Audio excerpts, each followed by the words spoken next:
Mike and Tom are registered with Stewart Partners Global Advisory LLC. Common Sense Finance with Mike Wiginton and Tom Farrell of HL Wiginton Capital Management, an independent investment and financial planning firm in downtown Jasper. Mike is a chartered financial analyst charter holder, and Tom is a certified financial planner professional. They are here to discuss and give their thoughts on current financial and economic matters. Now, with Common Sense Finance, here are Mike and Tom. All right, everybody, welcome back to another edition of Common Sense Finance. I'm Mike Wiginton. This is Tom Farrell, and we're getting to do a topic that I've been waiting on for a long time. You know, one thing that we haven't done, and I've been thinking about this, is, you know, the guy that's responsible for putting this whole, I don't know, this is a movement of sorts, isn't it? This whole thing we've got going. Of course, coronavirus, it might be classified as a movement as well. Yeah, that's not a person. Is what? Well, it's Matt Combs. Not that Matt Combs is the coronavirus, but he absolutely is running this whole show here. Hey, Matt, how are you? So anyway, the reason I bring Matt into this is because today we're going to be talking about behavioral biases. I don't think Matt wanted to be brought into this. Well, he's been brought in. Yeah, the whole 9 yards. He's in over his head, I might add.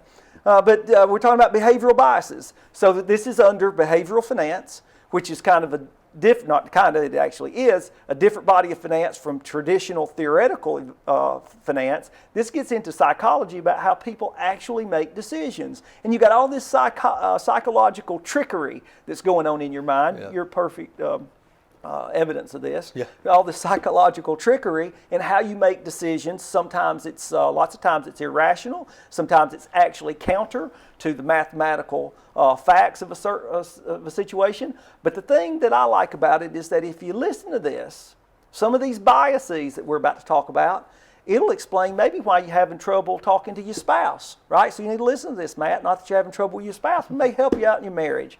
So anyway, without any further delay, Tom, why don't you lead us into the first behavioral bias that we're going to talk about? Yeah, and like you said, you would think, especially in finance, people would make decisions based on logic and math and you know, and sort through things, but a lot of times they don't. And one of the biases that really gets in the way of people making good financial decisions is confirmation bias. This is when you have a certain belief and you tend to give more weight to anything or anyone that confirms your belief. So you tend to be attracted to things that confirm your belief, and you discount anything that doesn't go along with your belief. So that's confirmation bias. So I give an example of that is if you are a liberal-leaning politically person, you tend to gravitate to MSNBC or CNN. You want to go in there and say, "Yeah, that's right. That's what I believe," and that's, you know. And if you were more if you are more conservative, if you're more conservative person, you're going to watch Fox News because they're going to kind of be right in line with the way you're thinking already. Now, this can create problems for people making financial decisions. It can lead to a poorly diversified portfolio. It could lead to, hey, I like this company for whatever reason. I have a bias toward that company, so I'm only going to listen to analysts that say good things about this company. I'm going to discount people any bad news on that company. I'm going to discount that and only really focus in on the good news. It's been called our ability to convince ourselves of things that we want to believe. Yeah. And so it's why when your spouse is trying to tell you their side of the story, you're not listening to it, right? You're only putting weight on your side of the story, your information, not the information that conflicts with you. And there's a tax for being right all the time, too. So there's a what for being right? A tax. Oh, you have to pay that tax. All right. So the second behavioral bias, and by the way, there's a laundry list of these, okay? Yeah. But we're only picking 4 or 5 that we think maybe that people can relate to maybe a little bit easier. There is a laundry list. Some of them, these first couple we're talking about, have to do with processing errors. The way people think about things or put their math together is a little bit wrong. Right. And then there's some emotional biases that we'll get to later. But the second one is called the illusion of knowledge, okay, or hindsight bias in some places it's called. And so it's happened to every one of us. We've seen it on a regular basis where somebody says, I knew that was going to happen. man, I knew it. I started to do this or I started to do that because I knew that was going to take place. Okay, so here's the way that I like to relate that.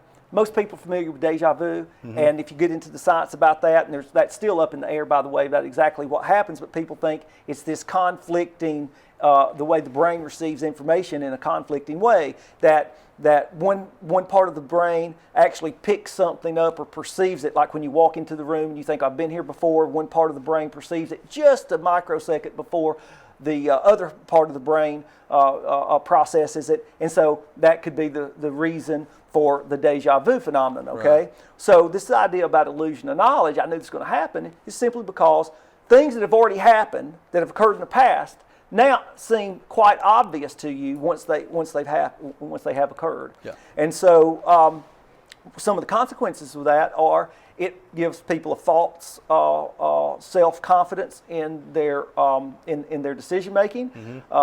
They tend to remember their predictions a lot with more accuracy than actually occurred, and they tend to forget the places that they were wrong. Yeah. So it tends to lead to that false sense of self-confidence, and it happens to lead people into taking oftentimes more risky positions in the investment world than they would otherwise, or than they should. Yep. So what do you have next? Well, the next one is called loss aversion. So loss aversion, basically in this example, if you, and there's been a lot of studies done about this, if you give somebody two choices, one of them where they can make a lot more on their returns on their money, but there's a little bit of risk, and the other one where there's no risk but the return's going to be much lower, people tend to take the option where they don't have the downside risk. And just to paint that a little bit differently, it's where the expected return is higher, but there's a chance for loss, right? But what they should expect to get back, right, is lower if there's no risk. That's the one they'll go. That's the way they'll go. Yeah, zero chance people of loss. tend to gravitate to that safer, even though their chance of return's a lot better, a lot higher with the other option. In traditional finance, it's assumed that people are risk averse. Okay, we know that in real life, if you qualify as a real human being, most people do. I don't know about that. Yeah. But if you qualify as a real human being, actually what you are is not risk averse, but you're loss averse. We see that people that are in a position, a stock that may be on a particular individual stock, and they're upside down on it, meaning it's not worth, they're in a position where it's at a loss. And they come into possession of new information that shows, hey, things are going to get worse, earnings aren't going to be as good, you could probably expect the price is going to go down.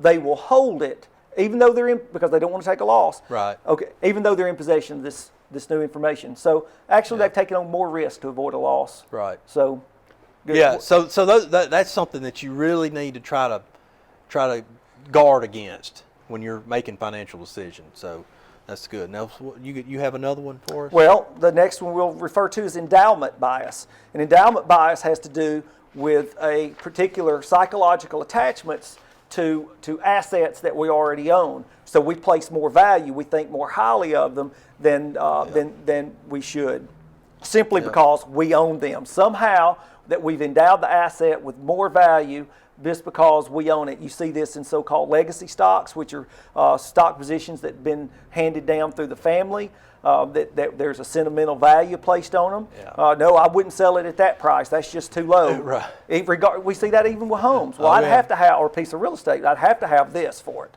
That's way too low, regardless of what the market says. Yeah. So obviously that has a tendency as far as consequences to put people into positions of getting outside their proper asset allocation, which means taking on too much risk because they won't let go of assets or won't diversify away from a certain asset. Yeah. And the last one is regret aversion. People are afraid to make a decision. They're afraid they may regret it. They're afraid that, hey, I buy this and the price goes down, and throwing all other logic out the window, they kind of frozen and don't want to make a decision because they're afraid, hey, this might be a bad decision. So what's the downside to that? Yeah, well, that's leads a person, number one, to not be very prudent with their with their resources. Right. I mean, or if you're going to be an investor, then let's say, as right now this is March the 5th, 2020. We've been dealing with turbulence in the market over the coronavirus fear and what that's going to do to corporate earnings. And so with the market off just over 10% today, but hey, should you put money in? Well, I don't know. Will the market go lower? Or if the market's doing real well and it's setting new highs, hey, should you put market in today? I don't know. Is it too high? And it's fear of regret. I'm worried about making, as you said, worried about making a bad decision, so you do nothing. Right. And so that obviously is an obvious impediment to being a prudent investor. So those are some ways of thinking that you don't want to have going through your head when you're making financial decisions. They get in the way of really making good, logical decisions when dealing with your finances. So if you have questions about this or anything else, please give us a call or shoot us an email. And thanks for joining us. Just can't believe all the things people say. Controversy. Am I black or white? Am I straight or gay? Controversy. Do I believe God? Do I believe me? Controversy.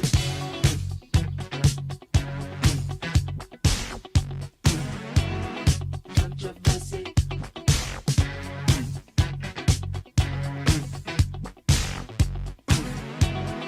Controversy. I can't understand.